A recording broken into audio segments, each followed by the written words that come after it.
સહજાનંદ સ્વામી મહારાજની જય.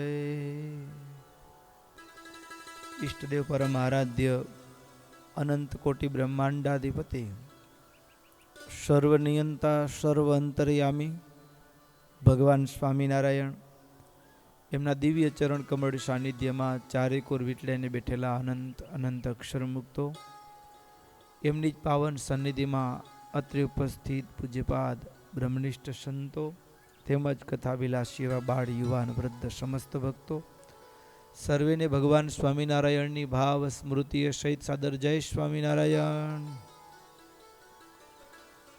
વાલા ભક્તો, આપણી ચાલતી નિત્ય સાયંકાલીન શ્રીમદ સત્સંગી જીવન કથા ગંગા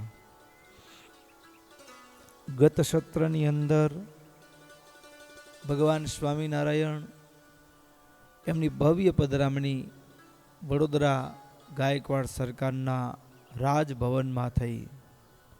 સ્વામિનારાયણ ભગવાને વડોદરા ગાયકવાડ સરકારને દુર્લભ માનવ દેહથી ભગવાનને ભજી લેવાનો રહસ્યમય ઉપદેશ આપ્યો. મહારાજ વડોદરાથી પુનઃ પાછા વડતાલ પધાર્યા. એક કથા આપણે ગઈકાલના સત્રમાં સાંભળી.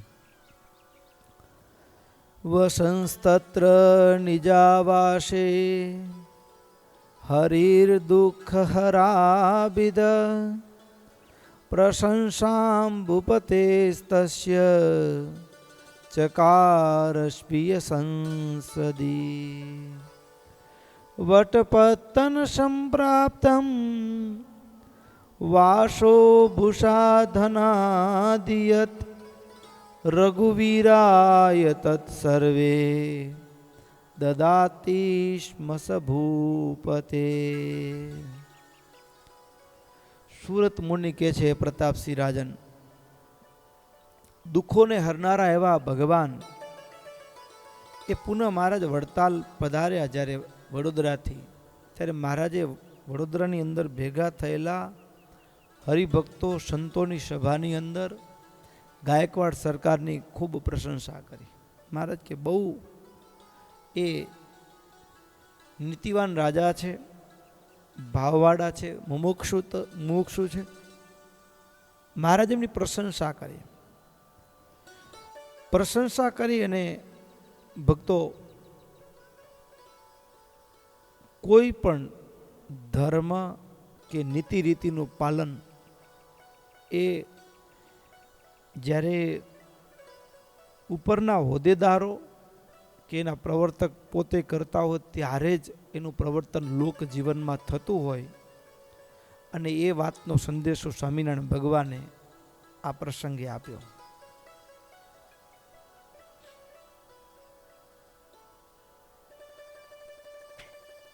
સ્વામિનારાયણ ભગવાન વડોદરાથી આવ્યા. વડોદરાની અંદર ગાયકવાડ સરકારે જે ભવ્ય પૂજન કર્યું, સંતો ભક્તોએ અન્ય લોકોએ જે મહારાજનું પૂજન કર્યું, એ પૂજનમાં આવેલી તમામ ભેટ સામગ્રી મહારાજે દેશ વિભાગ કર્યા, દેશ વિભાગનો લેખ કરાવ્યો. તો એ દેશ વિભાગના નિયમ પ્રમાણે એ તમામ ભેટ સામગ્રીનો અધિકારની વ્યવસ્થા કઈ રીતે કરવી સત્સંગના વિનિયોગ માટે, એ રઘુવીરજી મહારાજના કાર્યમાં પવિત્ર જવાબદારીના ફરજના ભાગરૂપે આવે. એટલે ખુદ પોતે ભગવાન હોવા છતાં પણ, સ્વતંત્ર હોવા છતાં પણ વડોદરામાં પ્રાપ્ત થયેલી તમામ એ વસ્ત્ર, આભૂષણ, ધનની તમામ ભેટ રઘુવીરજી મહારાજને સત્સંગના વિનિયોગમાં વાપરવાના અધિકારના ભાવ સાથે મહારાજે રઘુવીરજી મહારાજને અર્પણ કરી દીધી. અને એ લક્ષ્મીનારાયણ દેવની દેશમાંથી પ્રાપ્ત થઈ છે, રઘુવીરજી મહારાજને અર્પણ કરી. અને પોતે મહારાજ જેમ અગાઉ પોતે કહેલું ગાદીના વિભાગીકરણ વખતે જ કે હવે અમે નિવૃત્ત થવા ઈચ્છીએ છીએ, ભજન કરવા ઈચ્છીએ છીએ. અને મહારાજ પોતે એવું પોતાના આચરણ દ્વારા ઘણીક વખત ભક્તો સ્થૂળ ભાવમાં કદાચ બાહ્ય રીતે માણસ નિવૃત્તિ સ્વીકારે, પણ અંદર પ્રવૃત્તિનો ખેલ ચાલ્યા કરતો હોય. અંદર પ્રવૃત્તિનો ખેલ ચાલ્યા કરતો. જેમ ઘણી વખત ઘણા વડીલ દીકરાઓને ખેતીવાડી સોંપી દીધી. ખેતીવાડી સોંપ્યા પછી દરરોજ કે અહીંયા આ નથી કર્યું, અહીંયા પિયત બાકી છે, અહીંયા આ બાકી છે. તો એને બહારથી સોંપ્યું છે, પણ ભીતરથી એની સાથે એવો જ હજી અંદરનો લગાવ પડ્યો છે. પ્રવૃત્તિ ભીતરમાં રમ્યા કરે છે. પણ મહારાજ આચરણથી કેવું સ્પષ્ટ કરે, તત દશમ સ્કંદમ શુશ્રુવુ શુસ્થ ચેતસા ઉત્તમાદિન દુર્ગપુરમ પ્રેષયિષ્યન્નુવાચતાન. મહારાજ દાદા ખાચર, એમના બહેનો જીવબા લાડુબા આદિ બધા બહેનો આવેલા ગાદી વિભાગના પ્રસંગે. મહારાજે બધાને કીધું તમે ગઢપુર જાઓ. એની ઈચ્છા નહોતી, પણ મહારાજે આજ્ઞા કરી એટલે હવે જવું પડે. એટલે બધા ગયા. મહારાજને પ્રાર્થના કરી તમે પધારો તમારી સાથે. મહારાજ કે અમે દશમ સ્કંદ સાંભળી કથા ને પછી આવશું. દશમ સ્કંદ સાંભળવાની અમારી ઈચ્છા છે, એટલે અમે એ કથા કરી અને એ શ્રવણ કરીને ચોક્કસ ગરડા આવશું. મહારાજે એ એભલ બાપુના પરિવારમાં એટલે ઉત્તમ રાજા, દાદા ખાચર, એમના બહેનો બધા જ એ મારી આજ્ઞા છે, મારી ઈચ્છા છે, તમે પુનઃ પાછા જાઓ એને વડાવી અને મહારાજ પોતે હવે દશમ સ્કંદની કથા સાંભળવાનો આરંભ કર્યો. હવે દશમ સ્કંદની કથા દાદા ખાચરની સાથે રામ પ્રતાપભાઈ એ બધા બીજા ધર્મકુળના બધા હતા, એ પણ બધે ગઢપુર ગયા. સંતોને પણ દેશ દેશમાં મોકલાવ્યા સત્સંગ પ્રચાર માટે. અને મુક્તાનંદ સ્વામી આદિ સંતો જે હતા એ પણ દેશાંતરોમાં ગયા.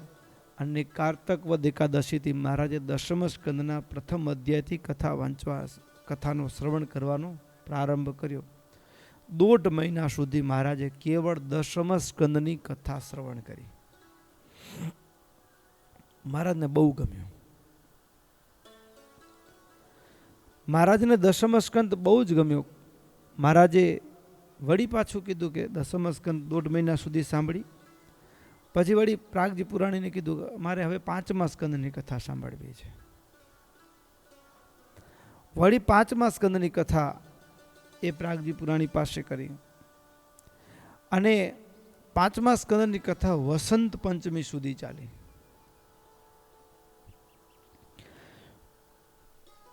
વસંત પંચમી તત સ પંચમ સ્કંદમ વસંતાદ દિનાવધિ શુશ્રાવ સાદરમ તમ ચ પ્રશંસ ચ સંસદી શ્રીમદ ભાગવતાખ્યસ્ય પુરાણસ્યાતિ વલ્લભો સ્કંધૌ ભૂતાદ્વાવૈતો તસ્ય નારાયણસ્ય હિ. ભાગવતનો 5મ સ્કંદ અને 10મ સ્કંદ મહારાજને અતિશય પ્રિય. અતિશય પ્રિય એટલે મહારાજે એ બંને સ્કંદની કથા કરાવી. અને કથા ગ્રંથ પૂર્ણ થાય એટલે મહારાજ પ્રાગજી પુરાણી પર રાજી થઈ અને ખૂબ વસ્ત્ર, આભૂષણ, ધન ધાન્ય મહારાજે પ્રાગજી પુરાણીને દક્ષિણાના રૂપમાં અપાવ્યું છે. અને બપોર પછી મધ્યાહન સમયે વસંતોત્સવ ઉજવ્યો છે. વસંતોત્સવ ઉજવ્યો, વસંત પંચમીનો સમયો. અને હવે તો મંદિર બની ચૂક્યું છે, દેવોનું સ્થાપન થયું છે. એટલે મહારાજ ગીત વાજિંત્રોના નાદની સાથે પૂજારી હતા નારાયણાનંદ બ્રહ્મચારી. લક્ષ્મીનારાયણ દેવના પૂજારી હતા નારાયણાનંદ બ્રહ્મચારી. અને એ દિવસે નારાયણાનંદ બ્રહ્મચારી દ્વારા મહારાજે લક્ષ્મીનારાયણ ભગવાનનું ભાવપૂર્ણ પૂજન કરાવડાવ્યું છે. ધામથી મહાપૂજન થયું. અને વસંત પંચમીના દિવસે મહારાજે 1000 જેટલા બ્રાહ્મણોને જમાડ્યા છે. 1000 જેટલા બ્રાહ્મણોને જમાડ્યા. એને દક્ષિણાઓ આપીને દક્ષિણાની અંદર ખાસ નોંધ કરતા મહારાજે અહીંયા સતાનંદ સ્વામી નોંધ્યું, ધાબળા આપ્યા છે. અને એ સમયે વસંત પંચમીના ઉત્સવમાં આજુબાજુના ગામેથી આવેલા જે ભક્તો હતા એ પણ પાછા પુનઃ પોતપોતાના ગામ તરફ ચાલતા થયા. હવે બપોરના સમયે મધ્યાહન સમયે ઉત્સવ થયો વસંત પંચમીનો. બપોર પછીના સમયે 1882 બપોર પછીના સમયે મહારાજ હરિમંડપ એટલે મહારાજનો ઉતારો એકાંતમાં મહારાજ બેઠા છે. એકાંતમાં મહારાજ બેઠા બેઠા એક જાણે કે હરિભક્તોને મારે હજી આપવું છે. હરિભક્તોનું હિત ચિંતન કરવા લાગ્યા મહારાજ. કેમ કરીએ તો આ જીવનું સારું થાય. અપરાણે તત સ્વામી વિજનસ્યો હિતમ નૃણામ.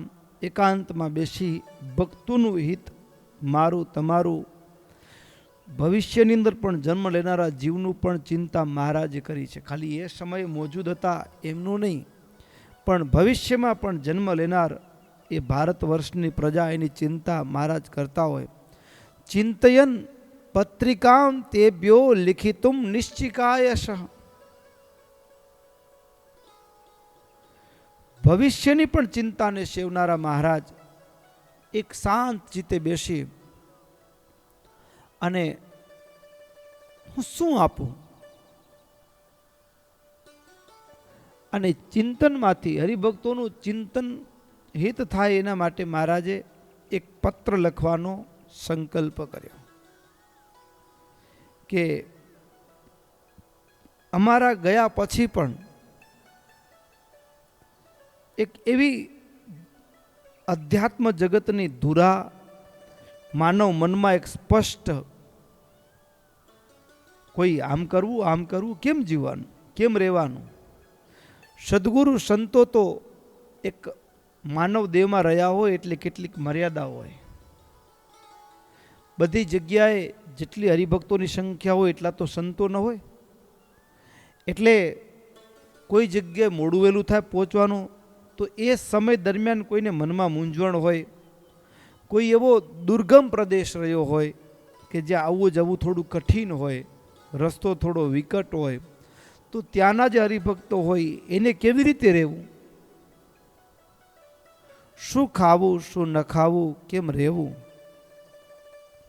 તો એના માટે મહારાજ કે એક પત્ર લખું અને પત્રના માધ્યમથી દેશ દેશાંતરમાં ગમે તેવા અંતરિયાળ પ્રદેશોની અંદર પણ રહેલા એવા અમારા ભક્તો છે ને એ જાણી શકશે શું કરવું, શું ન કરવું, અને સંશયથી રહિત થઈ અને એ ધર્મનું પાલન કરશે.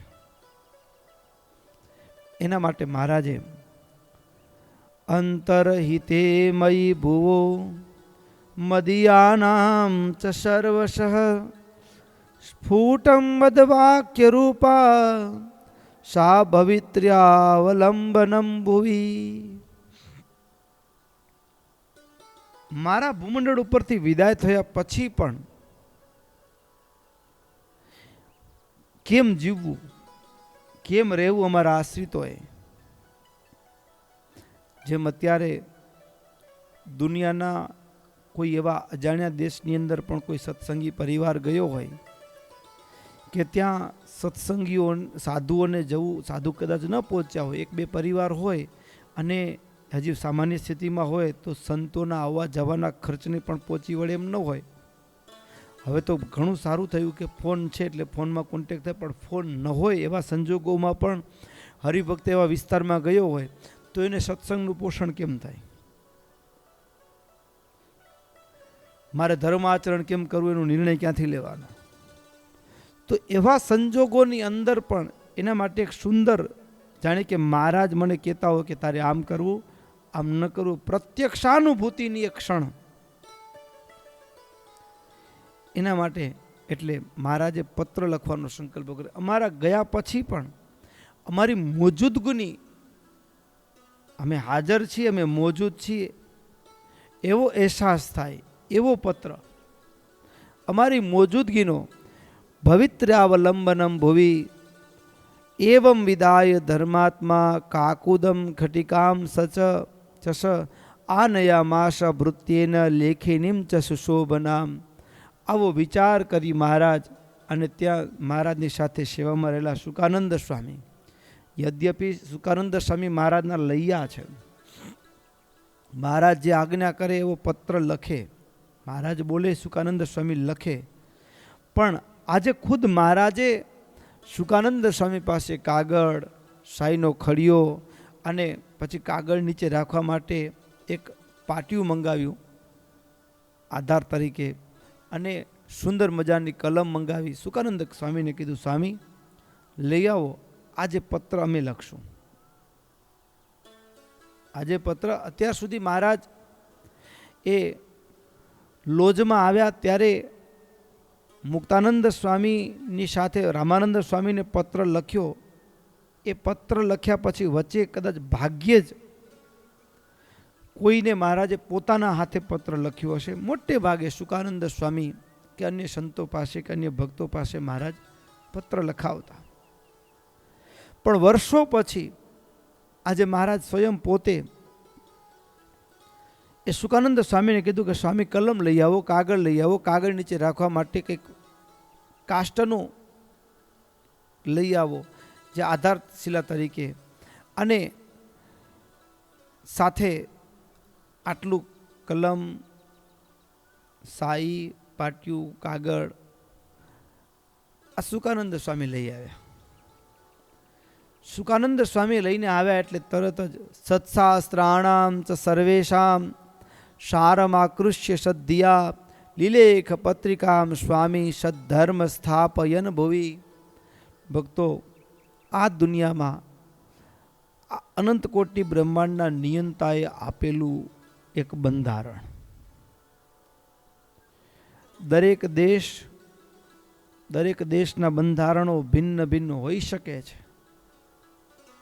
દરેક દેશના બંધારણો ભિન્ન ભિન્ન હોઈ શકે છે, પણ જેને એમ કહી શકાય કે અક્ષરધામનું બંધારણ, એમ કહી શકાય કે અધ્યાત્મ જગતનું બંધારણ, એમ કહી શકાય કે મોક્ષને માર્ગે ચાલનાર મુમુક્ષુ માટેનું એક બંધારણ, એમ કહી શકાય કે સૃષ્ટિના સર્જકે સર્જનહારે સ્વયં પોતે સૃષ્ટિની જે એક રેખા જે છે, સૃષ્ટિના સર્જનમાં જે સ્થાવર જંગમ સૃષ્ટિ મને તમને દેખાઈ રહી છે, એનો વિનિયોગ કેવી રીતે કરવો, એની એક સુચારુ વ્યવસ્થા કહી શકાય એવું બંધારણ આજે અનંતકોટી બ્રહ્માંડનો નિયંતા ભગવાન. આજથી પૂર્વ એ બંધારણ અલગ અલગ ઋષિઓના માધ્યમથી, અલગ અલગ ઋષિઓના હૃદયમાં એ જ્ઞાનનો સંચાર કરીને બંધારણની એક રેખા તો આપેલી હતી. યાજ્ઞવલ્ક્ય સ્મૃતિ હોય, મનુસ્મૃતિ હોય, એ પરાશર સ્મૃતિ હોય, સ્મૃતિ ગ્રંથો હોય, શાસ્ત્રો પુરાણો વેદો હોય, એની અંદર એ બંધારણ મૂકેલું જ હતું. પણ એ બંધારણની જે એક કહી શકાય ને કે એ બંધારણ કેવું, તો કે વિસ્તૃત. હવે જ્યાં માણસ એ પોતાના દસ્તાવેજે વાંચવા તૈયાર નથી અને એમાં ભૂલ ખાઈ જતો હોય, એ હવે આ અધ્યાત્મ જગતના બંધારણ એટલે કે એ ધર્મશાસ્ત્રોને શું વાંચવાનો છે? તો એકદમ અધ્યાત્મ જગતના એ તમામ શાસ્ત્રોના નિચોડ રૂપ વેદોથી માંડીને અદ્યાપી પર્યંતના તમામ શાસ્ત્રો, શ્રેષ્ઠ ઋષિ મહર્ષિઓએ આપેલા એ તમામ ધર્મ જગતના રહસ્યોને સ્વામિનારાયણ ભગવાને આજે સંકલિત રૂપ આપી અને આપણે કહીએ ને કે મોક્ષ માર્ગની માર્ગદર્શિકાના રૂપમાં એક પત્ર લખવાની શરૂઆત મહારાજે કરી. હવે મહારાજે જ્યારે સદ્ધર્મનું સ્થાપન કરવા માટે શાસ્ત્રોનું દોહન કરી, જેમ દહીંનું વલોવણું કરીએ અને ઉપર માખણ તરી આવે, એવી રીતે તમામ સત્શાસ્ત્રો અધ્યાત્મ જગતનું સ્વામિનારાયણ ભગવાને અધ્યાત્મ જગતના તમામ શાસ્ત્રોનું વલોવણું કર્યું હોય અને એના દોહન રૂપે એક પત્ર લખવાની શરૂઆત. પણ એ પત્ર લખતી સમયે સ્વામિનારાયણ ભગવાનની અદા કેવી હતી, તો એના માટે પણ સતાનંદ સ્વામી લખ્યું, ઉરૌ દક્ષે પદકમ કાકુદસ્ય કૃત્વા ધૃત્વા વામદોષના નતાસ્ય દક્ષે પાણૌ લેખિનીમ કુંચિતાગ્રે વિબ્રત પત્રીમ સો લિખદ ભૂમિ પેથમ. એટલે શું? તો કહે છે ભગવાન સ્વામિનારાયણ સહજાનંદ સ્વામી જમણા સાથળ ઉપર નીચે આધાર તરીકે પાટિયું મૂકેલું હોય, પાટી સહિત કાગળને રાખી ડાબા હસ્ત કમળથી, એટલે આપણો જમણો સાથળ હોય તો એના ઉપર અહીંયા જ પાટિયું મૂક્યું છે. પછી કાગળ હલે નહીં એના માટે એને જમણા હાથથી ઉપર પકડ્યો છે, આપણે જેમ પેડ હોય તો એને પકડ્યો છે, અને આગળના ભાગને સેજ વળેલા જમણા હસ્ત કમળમાં આવી રીતે કલમ ધારણ કરી અને સેજ નમતું મુખારવિંદ રાખી. અદ્ભુત શ્લોક છે હો. ઉરૌ દક્ષે પદકમ કાકુદસ્ય કૃત્વા ધૃત્વા વામદોષ્ણા નતાસ્ય દક્ષે પાણૌ લેખિનીમ કુંચિતાગ્રે વિબ્રત પત્રીમ સોલિખત ભૂમિપેથમ. મહારાજ સેજ મુખ નમતું રાખી અને આવી રીતે એ કાગળ લખવાની શરૂઆત કરી. અદ્ભુત એ મહારાજની પત્ર લેખનની અદા છે. અને આમ તો એવું છે, આખું વર્ષ આ શિક્ષાપત્રી દ્વિશતાબ્દી વર્ષ છે, અત્યારે 82નું વર્ષ ચાલે છે. આ દ્વિશતાબ્દી વર્ષ છે એટલે આખા વર્ષ દરમિયાન સમગ્ર સંપ્રદાયની અંદર શિક્ષાપત્રીની કથાઓ થઈ છે. અને આ શિક્ષાપત્રી સત્સંગી જીવનનું 4થું પ્રકરણ ને 44મો અધ્યાય, એટલે આખી શિક્ષાપત્રી જે પત્ર લખ્યો છે એ આખી શિક્ષાપત્રી 44મા અધ્યાયમાં સતાનંદ સ્વામીએ નોંધી છે. એટલે એ અધ્યાયના વિશદ વિવેચનમાં આપણે નહીં જઈએ, કારણ કે તો શિક્ષાપત્રી ભાષ્યની કથા માટે તો એક શ્લોક ઉપર જઈએ તો બીજી 365 દિવસની કથા થઈ જાય. પણ એક મજાની વાત એ કે શિક્ષાપત્રીની કેટલીક વિશેષતાઓને ખાલી સમજીએ તો એમ થશે કે આ અધ્યાયને આપણે માણ્યો છે, આપણે શિક્ષાપત્રીને માણી છે. મહારાજ પત્ર લખવા બેઠા ને એટલે પત્ર એ સમયે જે મોજૂદ ભક્તો હતા એને મહારાજે કાગળ લખ્યો છે એમ નથી, કારણ કે એની સ્પષ્ટતા એક આગળના ભાગમાં પત્ર લખે એના પહેલાં જ સતાનંદ સ્વામીએ લખીને સ્પષ્ટ કરી દીધી. ભવિત્ર્યાવલંબનમ ભુવિ, ભવિષ્યની અંદર પણ મારો આશરો ગ્રહણ કરનાર જે જનો હશે આ ભૂમંડળ ઉપર, એટલે મને તમને આપણને બધાને સંબોધીને પત્ર લખાયો છે. કોને સંબોધીને પત્ર લખાયો છે?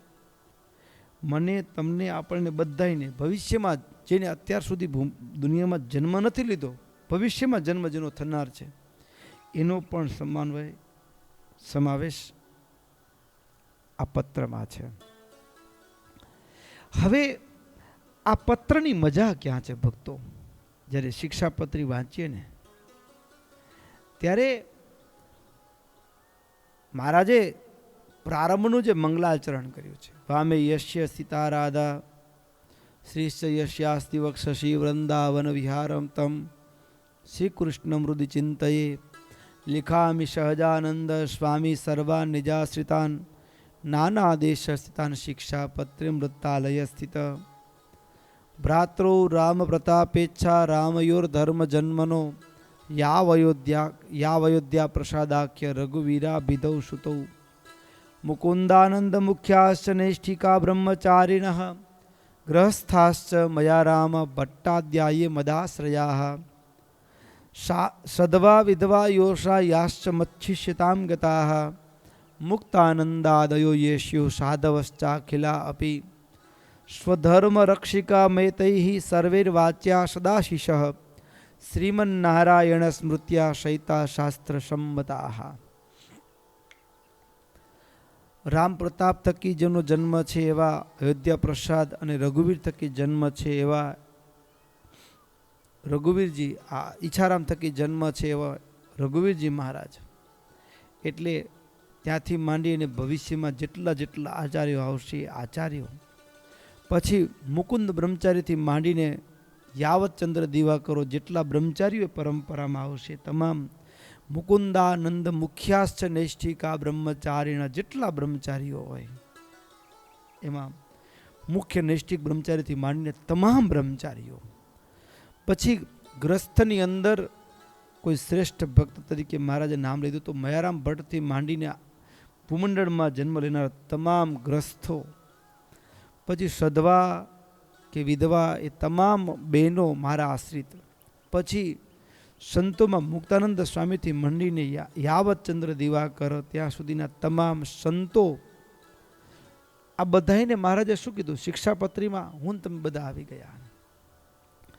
શિક્ષાપત્રી વાંચીએ ને ત્યારે જેમ અત્યારની વાત જુદી છે સાધારણપણે જોઈએ તો, જેમ આવી ટેકનોલોજી નહોતી આવી અને પરદેશથી કાગળ આવે અને 2-4 મહિના થયા હોય, પતિ પરદેશ હોય, નાના નાના છોકરાઓ અહીંયા હોય, અને પછી જ્યારે પતિનું કાગળ આવે ને ત્યારે પત્નીના આંખમાં હરખના આંસુ આવી જાય અને પત્ની વાંચતી હોય એમાં પતિએ લખ્યું હોય હું અહીંયા ક્ષેમ કુશળ છું, બધું બરાબર ચાલે છે, મારા જય સ્વામિનારાયણ આમ કીધું હોય ને એટલે પત્ની તરત જ નાના છોકરાને કહે જો તારા બાપે જય સ્વામિનારાયણ કીધા, બોલ જય સ્વામિનારાયણ બોલ, આમ રાજી થાય, હૈયામાં આનંદ આવે.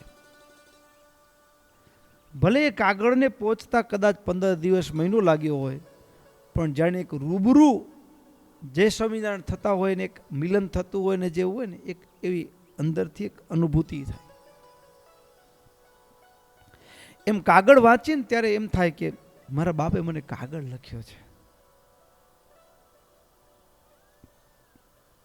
શિક્ષાપત્રી એટલે શું તો કે જીવ પ્રાણી માત્રના હૃદયમાં જેટલા જેટલા પ્રશ્નો થાય ને, જે મૂંઝવણો હોય, અને આમ તો એવું કહેવાય ભક્તો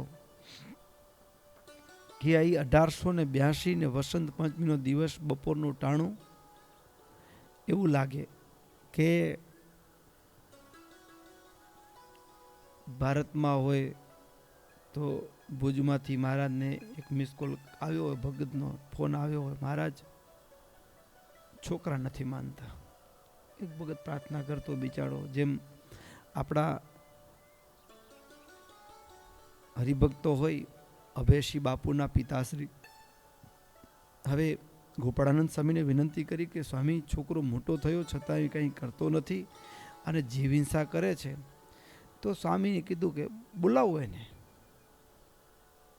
બરાબર, તો બોલાવ્યા. એમ પરિવારમાં ઘણી વખત દીકરા દીકરીઓ સંગ દોષના કારણે છૂટા પડી ગયા હોય તો ભગવાન આગળ પ્રાર્થના કરતા હોય ને મા બાપ, એમ કોઈ જગ્યાથી એવી પ્રાર્થના આવે પ્રભુ છોકરા નથી માનતા, કોઈ જગ્યાથી એવી પ્રાર્થના આવે પ્રભુ હું વ્યવહારમાં એવો અટવાયો છું, ફસાયો છું, મારી પાસે કોઈ રસ્તો નથી. કોઈ જગ્યાથી મહારાજ આ રોગ એવો ભયંકર મને આવી ગયો છે, મને એમાંથી રોગમાંથી ઉગારો.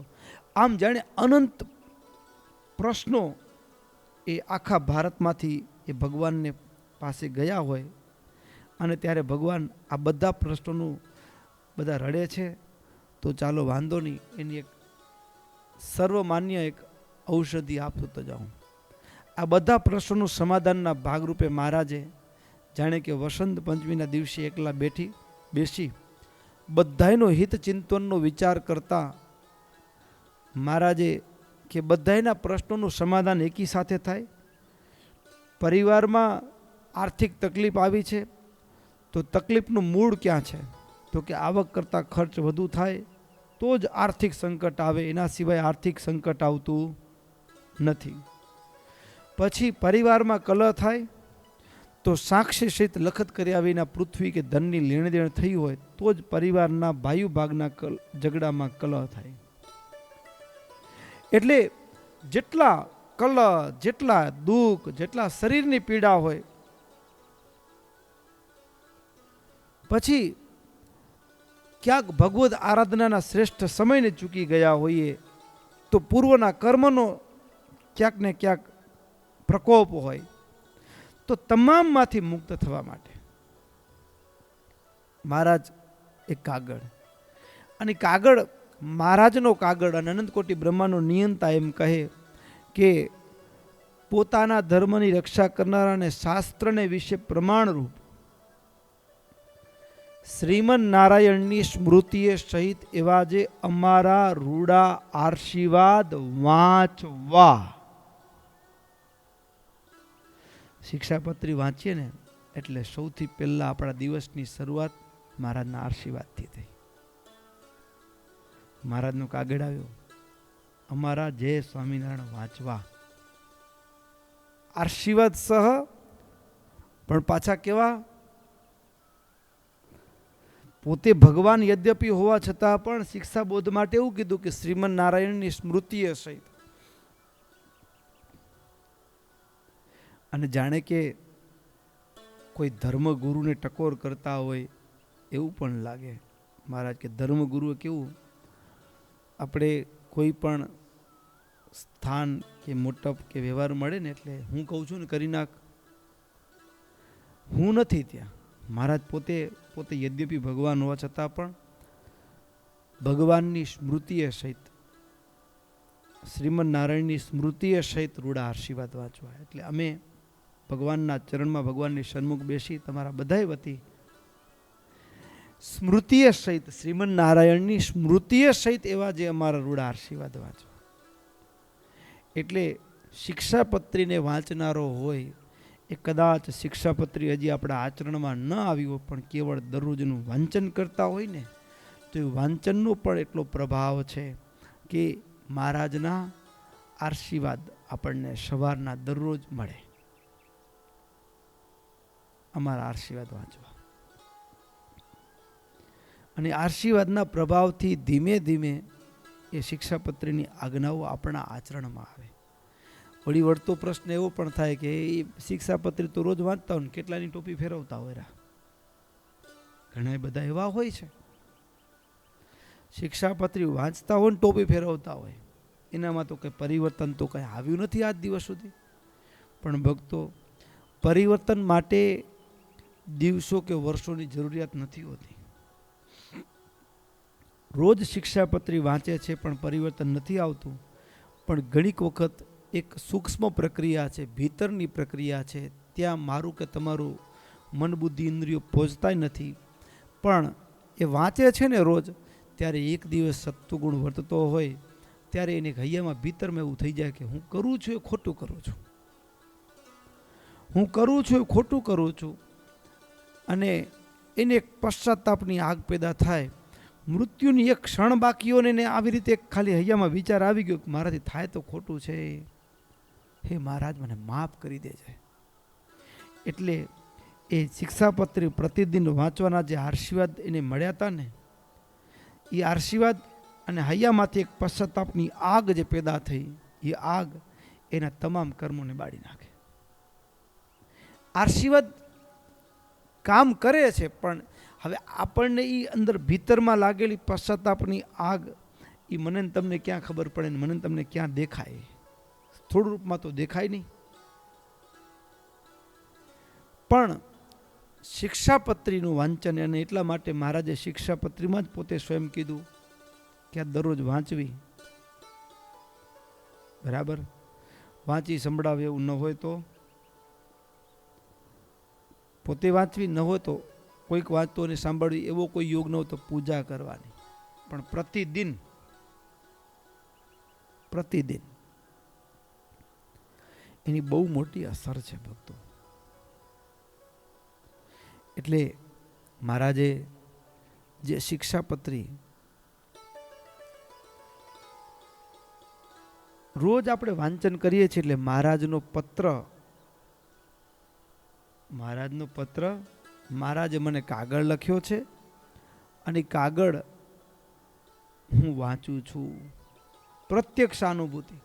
આમ તો જોવા જઈએ ને થોડાક જ સવારે પૂજા કરતા કરતા આમ જેમ કોઈ જગ્યાએ કેટલી ખબર છે કે 500 ઇન્ટરવ્યૂ આપ્યા હોય અને એકે એપ્લિકેશન પાસ ન થતી હોય, એકે જગ્યાએ આપણે ઇન્ટરવ્યૂમાં પાસ ન થતા હોય અને સવારે પૂજા કરવા બેસીએ અને ત્યાં ઇન્ટરવ્યૂ તો આપી ચૂક્યા હોય, ત્યાં ડોરબેલ વાગી હોય અને ડોરબેલ વાગે દરવાજો ખોલીએ અને ત્યાં ટપાલ આવી હોય, એ ઇન્ટરવ્યૂમાં રિક્રુટમેન્ટ માટેની ટપાલ હોય અને પછી એ સૌથી પહેલાં હરખાતા આમ ખોલીએ, એન્વેલોપ ખોલી અને અંદરથી કાગળ કાઢીએ અને પાછું એમાં એવું કે 500 જગ્યાએ ઇન્ટરવ્યૂ આપ્યા હતા, પણ 500 જગ્યામાંથી એવી જગ્યાએ જોબનો રિક્રુટમેન્ટ કે એવી કંપની કે જે ટોપ મોસ્ટ કંપની હોય, આપણે ઈચ્છા હતી એ જ કંપનીનો પાછો રિક્રુટમેન્ટનો લેટર મળ્યો હોય, આપણે એક્સપેક્ટ કર્યો તો જે પગાર એના કરતાં સવાયા પગારનું રિકમાન્ડ એમાં કરેલું હોય. આપણે માની લો કે ડિમાન્ડ કરી કે મારે 1.5 લાખ પગાર જોઈશે અને રિક્રુટમેન્ટમાં 1.5 લાખની ડિમાન્ડ હતી પણ 2 લાખના પગાર સાથે આપણને એણે જોબ આપ્યો હોય મંથલી સેલેરીમાં, બરાબર.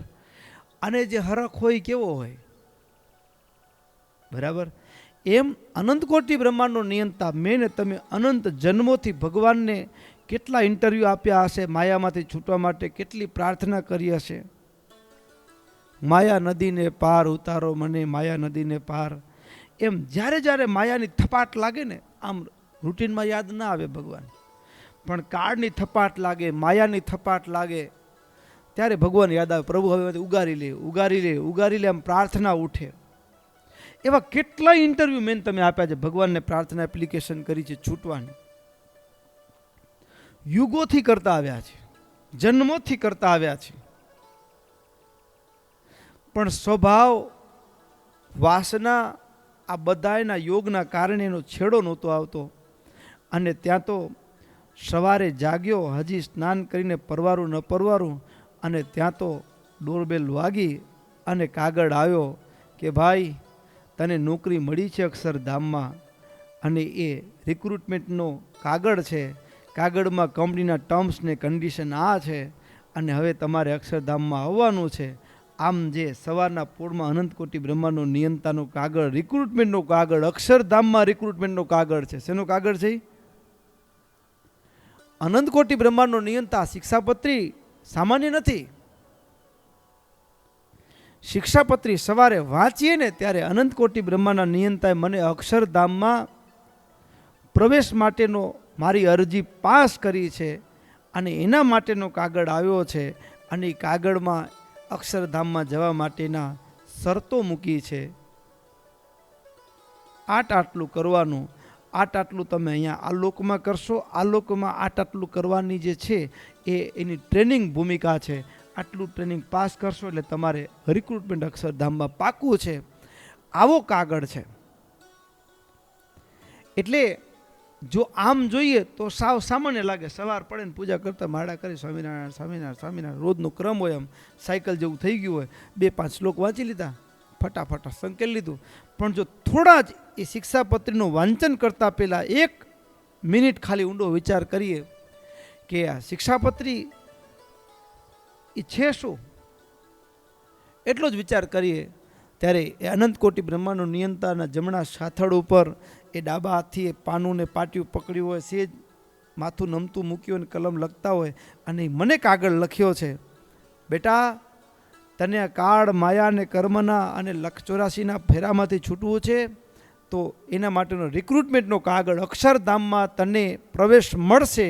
જો ને તો આટલી શરતોનું પાલન કરીશ તો તને મારા અક્ષરધામમાં હું તને જાતે લેવા આવીશ. આમ આખો રિક્રુટમેન્ટનો પત્ર એ અનંતકોટી બ્રહ્માંડના નિયંતાનો પત્ર છે અને મહારાજે મને લખ્યો છે.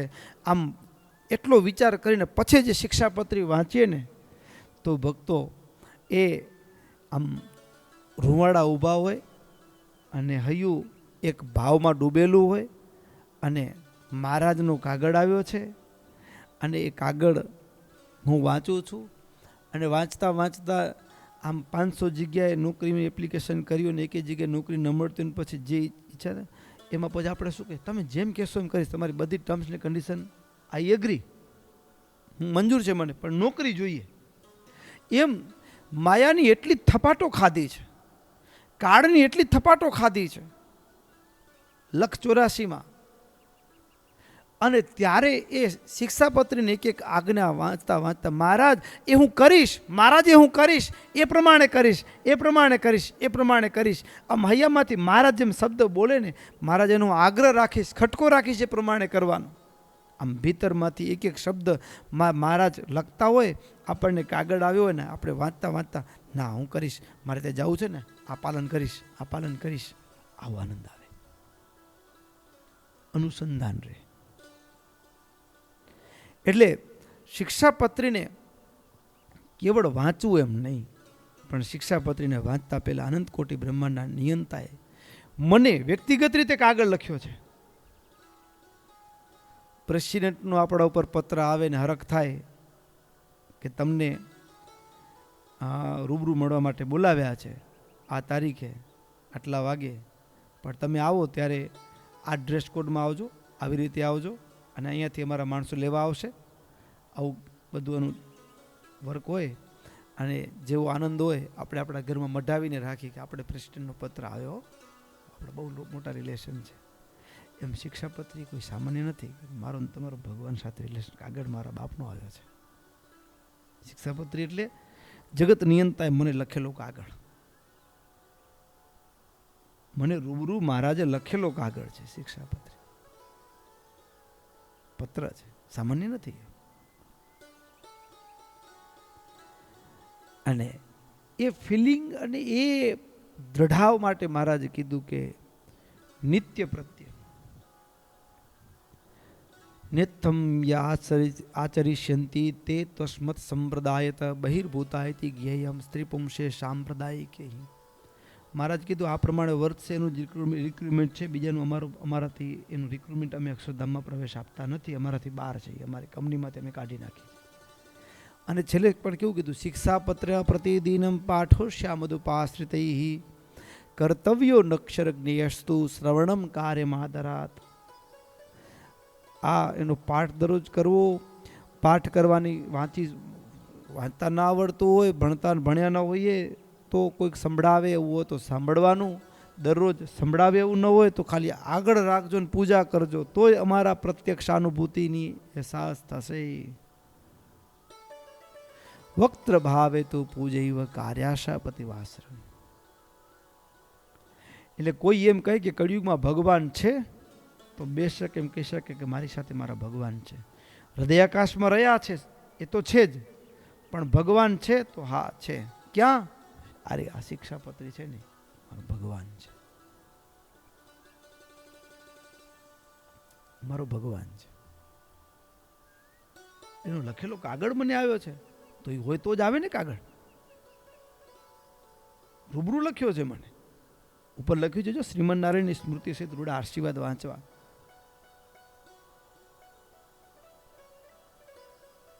તો વળી કોઈ એમ કહે તારું નામ ક્યાં છે, જો ગ્રસ્ત હોય તો સ્પષ્ટપણે એમ કહી દે મયારામ ભટ્ટાદ્યા યે મદાશ્રયા. તો આદિક સર્વે, મયારામ ભટ્ટ આદિક સર્વે ગ્રસ્થો, એ આદિકમાં મારું નામ છે. તને નથી દેખાતું પણ છે. એટલે ભક્તો, આ શિક્ષાપત્રી મહારાજે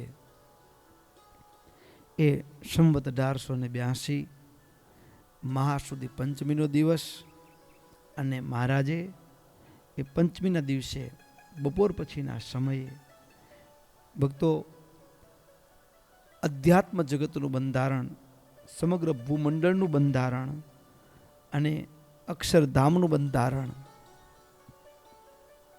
એ સ્વામિનારાયણ ભગવાને અત્યાર સુધી ભિન્ન ભિન્ન ગ્રંથોમાં એ લખાયેલું હતું, પણ એનું એક સંકલિત સ્વરૂપ. કારણ કે બુદ્ધિની તારતમ્યતાએ કરીને નિર્ણય કરવો કઠિન બની જાય એવું હતું. હવે યાજ્ઞવલ્ક્ય સ્મૃતિમાં લખાયું હોય એ પણ સાચું છે, મનુસ્મૃતિમાં લખાયું છે એ પણ સાચું છે, પણ ઘણી જગ્યાએ એ બંને ઋષિઓનો લખવાનો ભાવ ભિન્ન ભિન્ન હોય ત્યારે આપણે શબ્દોની સાથે એમ લાગે કે પરસ્પર વિરોધાભાસ લાગતો હોય, પણ એ વિરોધાભાસની સમજણનો કોઈ ઓપ્શન ન રહે, સંશય ન રહે, એના માટે કરીને મહારાજે એક સ્પષ્ટ નિર્ણય આપ્યો છે. એટલે આ શિક્ષાપત્રી નો બોધ મહારાજ એ વસંત પંચમીના દિવસે કર્યો છે, પત્ર લખ્યો છે. અને એ પત્ર કેવો અને પછી મહારાજે શું કર્યું એ બધી કથા આપણે આગળ સાંભળશું. અહીંયા કથાને વિરામ કરીએ. બોલો સ્વામિનારાયણ ભગવાનની જય. શ્રીપતિમ શ્રીધરમ સર્વદેવીશ્વરમ ભક્તિધર્માત્મજં વાસુદેવમ હરે માધવમ કેશવમ કામદં કારણ સ્વામિનારાયણમ નીલકંઠમ ભજે. સ્વામિનારાયણ નારાયણ નારાયણ સ્વામિનારાયણ નારાયણ નારાયણ સ્વામિનારાયણ નારાયણ નારાયણ સ્વામિનારાયણ નારાયણ નારાયણ સ્વામિનારાયણ નારાયણ નારાયણ સ્વામિનારાયણ નારાયણ નારાયણ સ્વામિનારાયણ નારાયણ નારાયણ સ્વામિનારાયણ નારાયણ નારાયણ સ્વામિનારાયણ નારાયણ નારાયણ સ્વામિનારાયણ નારાયણ નારાયણ સ્વામિનારાયણ નારાયણ નારાયણ સ્વામિનારાયણ નારાયણ નારાયણ સ્વામિનારાયણ નારાયણ નારાયણ સ્વામિનારાયણ નારાયણ નારાયણ સ્વામિનારાયણ નારાયણ નારાયણ સ્વામિનારાયણ નારાયણ નારાયણ સ્વામિનારાયણ નારાયણ નારાયણ સ્વામિનારાયણ નારાયણ નારાયણ. હો સ્વામિનારાયણ સ્વામિનારાયણ સ્વામિનારાયણ સ્વામિનારાયણ સ્વામિનારાયણ સ્વામિનારાયણ સ્વામિનારાયણ સ્વામિનારાયણ સ્વામિનારાયણ સ્વામિનારાયણ સ્વામિનારાયણ સ્વામિનારાયણ નારાયણ નારાયણ નારાયણ સ્વામિનારાયણ નારાયણ નારાયણ સ્વામિનારાયણ નારાયણ નારાયણ સ્વામિનારાયણ નારાયણ નારાયણ સ્વામિનારાયણ નારાયણ નારાયણ સ્વામિનારાયણ નારાયણ નારાયણ સ્વામિનારાયણ નારાયણ નારાયણ સ્વામિનારાયણ નારાયણ નારાયણ સ્વામિનારાયણ નારાયણ નારાયણ સ્વામિનારાયણ નારાયણ નારાયણ સ્વામિનારાયણ નારાયણ નારાયણ સ્વામિનારાયણ નારાયણ નારાયણ સ્વામિનારાયણ નારાયણ નારાયણ સ્વામિનારાયણ નારાયણ નારાયણ સ્વામિનારાયણ નારાયણ નારાયણ સ્વામિનારાયણ નારાયણ નારાયણ સ્વામિનારાયણ નારાયણ નારાયણ.